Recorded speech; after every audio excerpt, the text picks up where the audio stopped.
आज शनिवार का दिन है। आज शनि प्रदोष जीवन को सुख देने वाली, संतान समृद्धि वैभव देने वाली निवेदन है आपसे।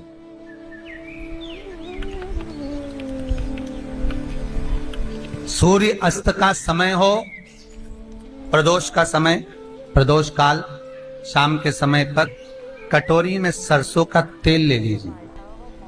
शंकर के शिवलिंग पर किसी मंदिर में जाकर सरसों का तेल शिव पर चढ़ा। तेल चढ़ते समय शंकर के शिवलिंग पर त्रिपुंड बना दें। ये एक उंगली, चीटी उंगली के पास वाली उंगली शंकर के शिवलिंग पर टच कर कर रखें और अपनी मनोकामना पूर्ण कहें। बाबा विश्वनाथ पूरा करता है। भगवान शंकर के द्वार पर स्वयं शनि महाराज आज मिलने के लिए, और जितने ग्रह नष्ट देने वाले हैं, कारक ग्रह हों, बेकार वृत्ति वाले हों, वो सब आज शनि सबके दोष मिटा देता है। शंकर भगवान के मंदिर में आज शनि प्रदोष के दिन, मंदिर में नहीं तो घर में अगर शंकर का शिवलिंग है तो एक दिया अवश्य लगाओ। शनि महाराज जीवन का सुख प्रदान करेंगे, आनंद। शनि प्रदोष, मान लो कोई व्यक्ति पैसे खाकर चले गया, नहीं दे रहा है, तो शास्त्र कह रहा है भगवान शंकर के मंदिर में शमी का पत्र, शमी का पत्ता, शमी पत्र, शंकर के मंदिर में काली तिल्ली के साथ में शमी पत्र, शनि प्रदोष सुख का दिन। स्वयं शंकर को प्रिय है प्रदोष का व्रत, इसलिए निवेदन है बन सके व्रत करते हुए भगवान शंकर का अनुमोदन करें, जीवन को सार्थक बनाए। भगवान शिव का स्मरण करते हुए आनंद करते। शंकर सुख की दैनी है, शिव आनंद के देते। वो क्या नहीं देता?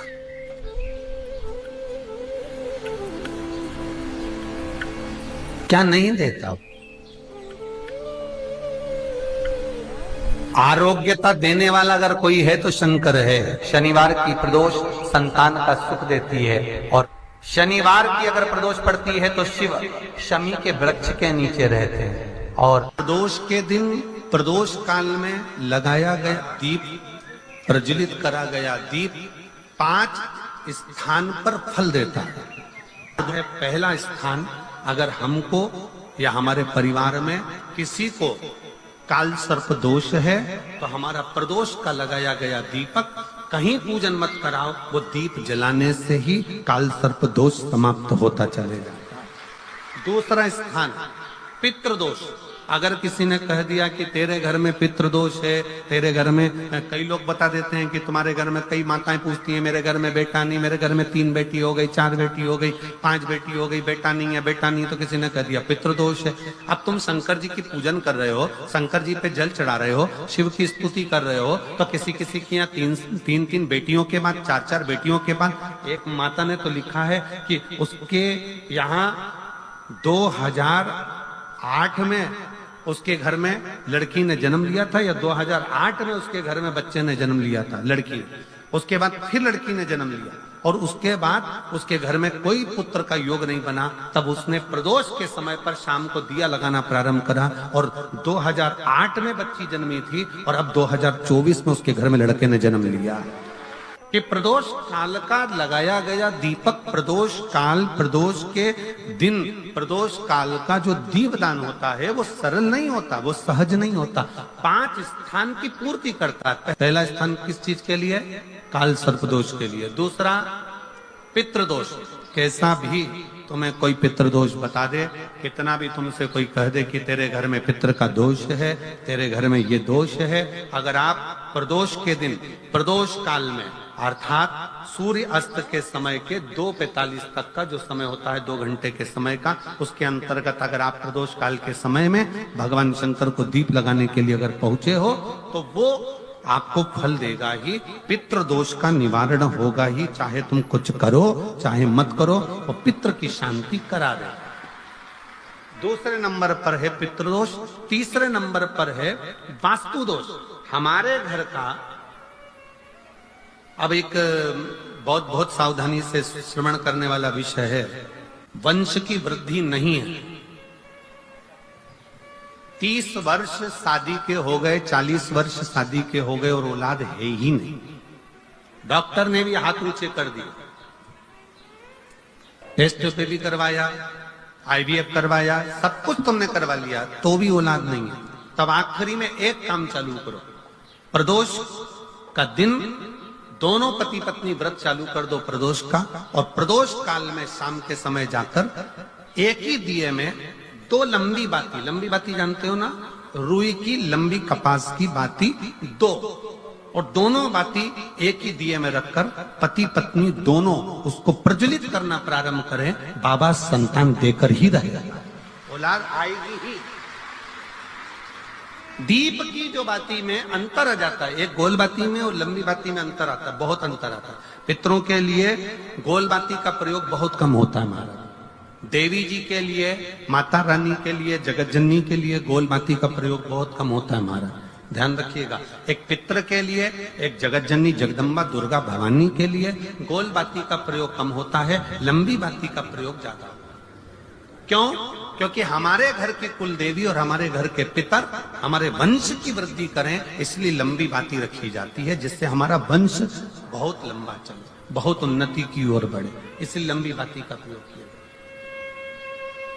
शिव महापुराण की कथा कहती है 5 जगह पर हमारा जलाया गया एक दीप जो प्रदोष के दिन प्रदोष काल में लगाया जाता है, 5 जगह पर भारी पड़ता है। पहले नंबर पर जम के बोलते जाओ, काल सर्प दोष। दूसरे नंबर पर पितृदोष। तीसरे नंबर पर घर का वास्तु दोष। हमारे घर में कितना भी वास्तु दोष है, कोई ने कह दिया यहाँ बाथरूम नहीं बनना थी, यहाँ पर शौचालय नहीं बनना था, यहाँ सीढ़ी नहीं बनना थी, वो सीढ़ी वहां बनना थी, ये सीढ़ी वहां बनना थी। तुम पूरा घर तोड़वा के देख लो, उसके बाद में जैसा वास्तु वाले वैसा करा कर देख लो, उसके बाद भी तुमको शांति नहीं मिले तो समझ लेना कि तुम्हारे घर में अब वास्तु दोष तो तुमने दिखाकर समाप्त कर लिया, फिर भी वो समाप्त नहीं हो रहा, तो प्रदोष काल का लगाया गया प्रदोष के समय का दिया आखिरी में वास्तु दोष को भी समाप्त कर देता है और उसमें भी फल प्रदान करता है। काल सर्प दोष, पितृदोष, वास्तु दोष। चौथे नंबर पर 1 रुपया कमाया, 1.25 रुपये खर्च हुआ, पैसा आया गया, ये चौथे नंबर का। व्यापार में थोड़े दिन दुकान अच्छी चली, थोड़े दिन बैठ गए, थोड़े दिन काम चला, थोड़े दिन बैठ गए, गाड़ी चली थोड़े दिन फिर बैठ गए, अर्थात हमारी फैक्ट्री थोड़े दिन चली फिर बैठ गए, कहीं ना कहीं तकलीफ, थोड़े दिन खाते थोड़े दिन रोते वाला चल रहा है। तो प्रदोष काल का, प्रदोष के समय का दिया इस दुख को समाप्त कर कर रेगुलर एक जैसी सांझी, एक जैसी लक्ष्मी की वृद्धि करते चले गए, प्रदोष काल का। और 5वें नंबर का प्रदोष काल का दिया, प्रदोष समय का दिया 5वें नंबर पर रोग का निवारण का, रोग निवारण।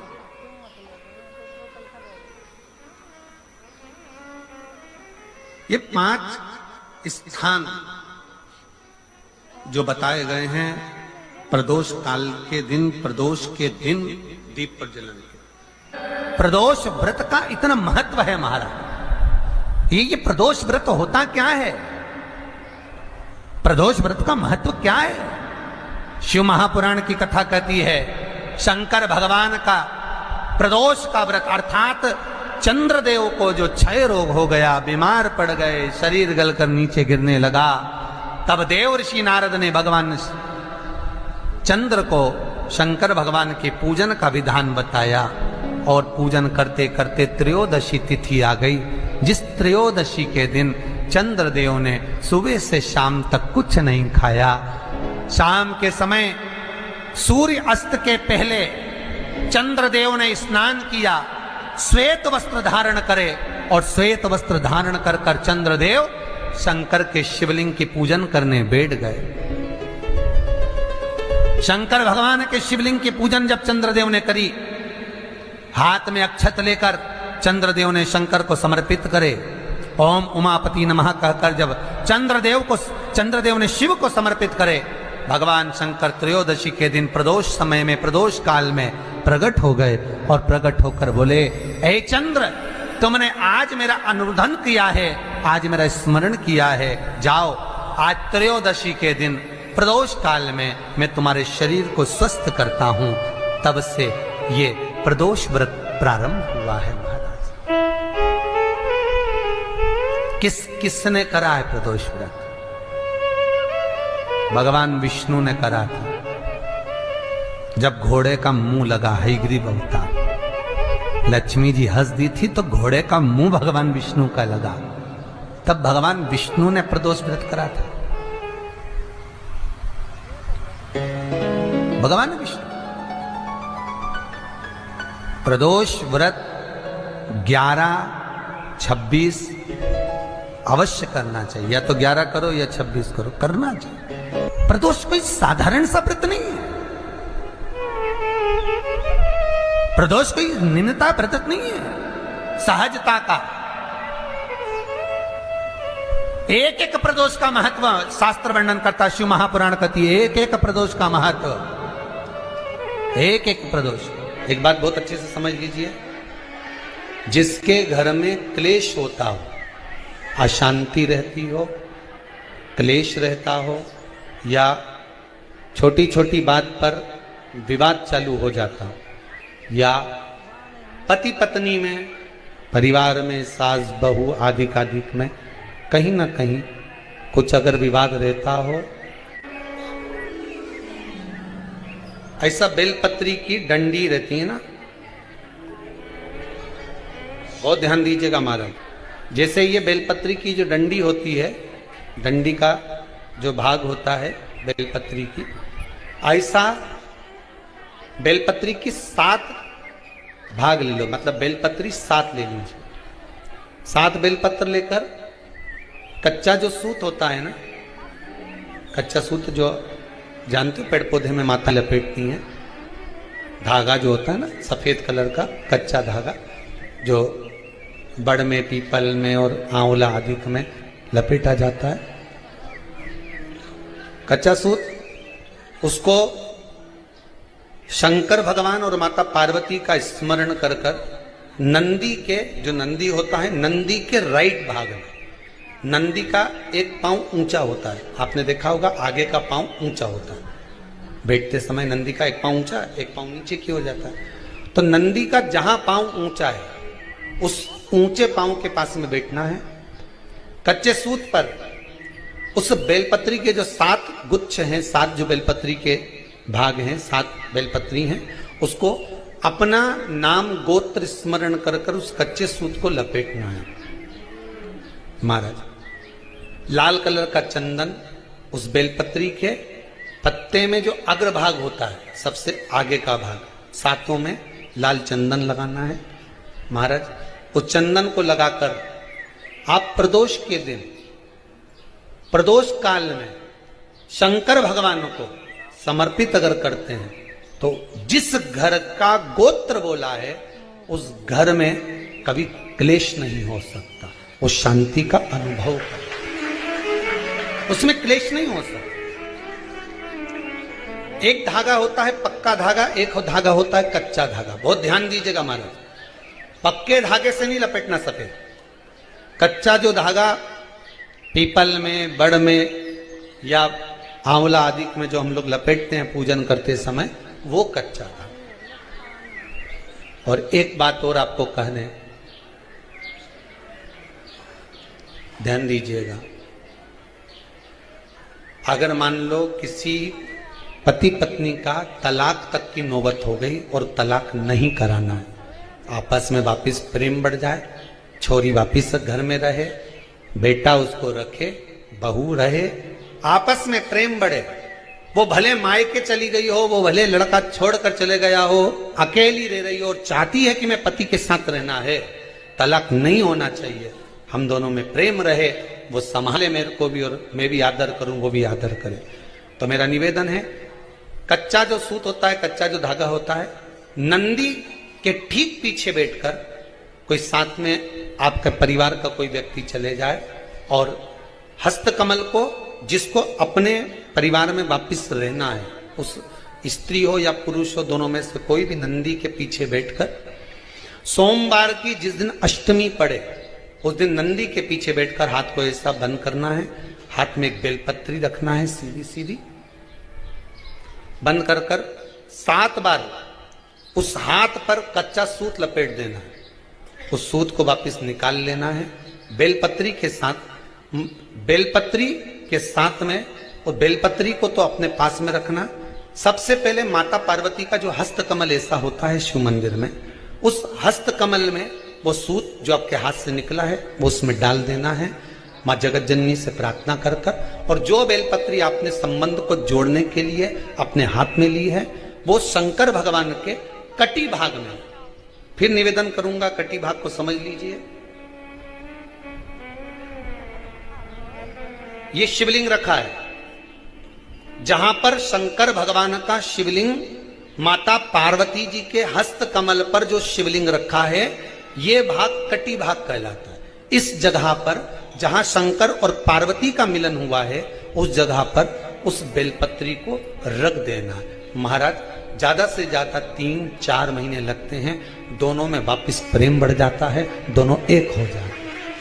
तलाक तक बात चल भी रही हो तो तलाक समाप्त हो जाता है। प्रेम, करुणा, आसक्ति, स्नेह बढ़ जाता है। संबंध टूटने की कतार पर एक बार माता पार्वती को समर्पित तो करो अपना संबंध कि मां अब तुझे नहीं भाना।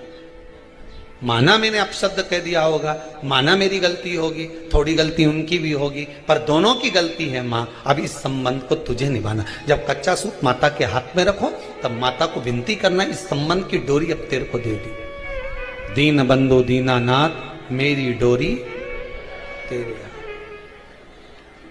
अब ये